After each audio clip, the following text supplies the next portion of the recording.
And so we went through 27 pieces of psyche.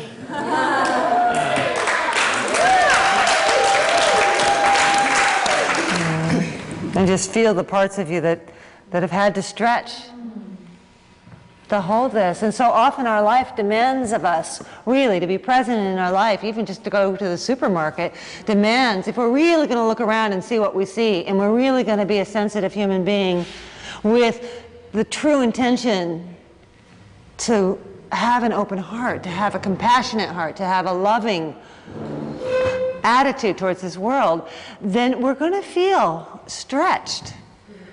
That feeling of being stretched means you're on your edge of really opening. And I love that. I really believe that you'll walk out of here and you'll hold that much more heart for each of your worlds. It's also been really powerful, and one thing that's come up for me last weekend in walk, because I didn't do mine yet, was seeing all the inner voices, all the way people beat themselves up. It was so painful.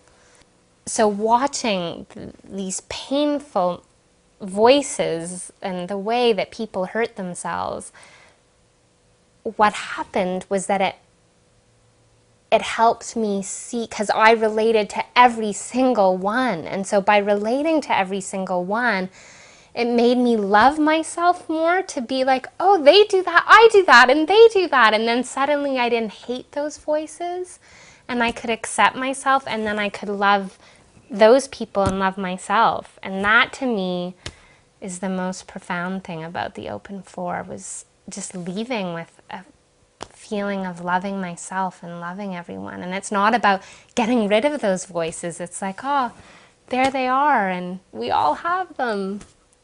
Oh. There's a commonality between all of them. Every open floor mind, everybody that has followed, there's a common thread, and we share everything that everybody gets up there and does. Every single person, not only just in this class, but I believe outside of this class, has all these same issues. And so the commonality, I think, I appreciate because I can see myself right there. What I find fascinating about the whole open floor experience is sort of the commonality of needs, conditions, fears, apprehensions, wanting to fit in. I mean, all of that stuff, you know.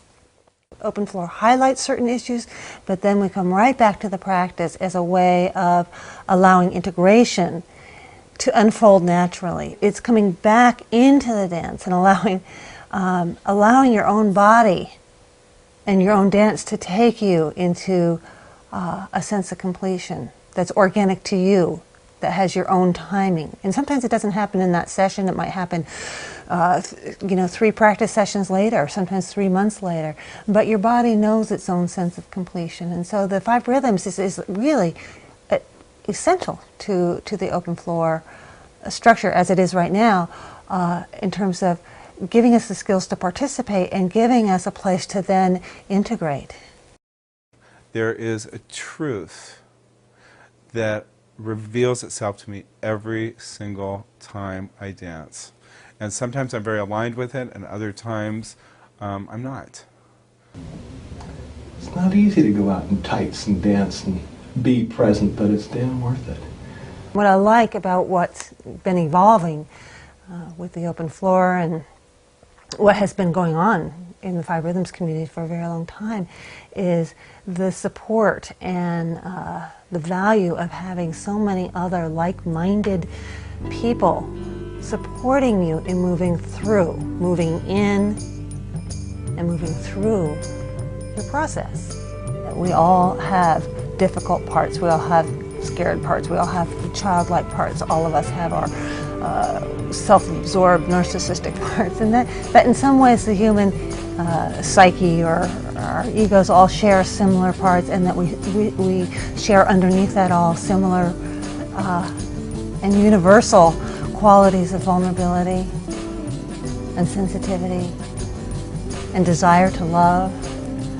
When given a chance for people to really feel themselves and to move through some of the stuff that's in the way of them really feeling themselves, they get in touch with their capacity to love.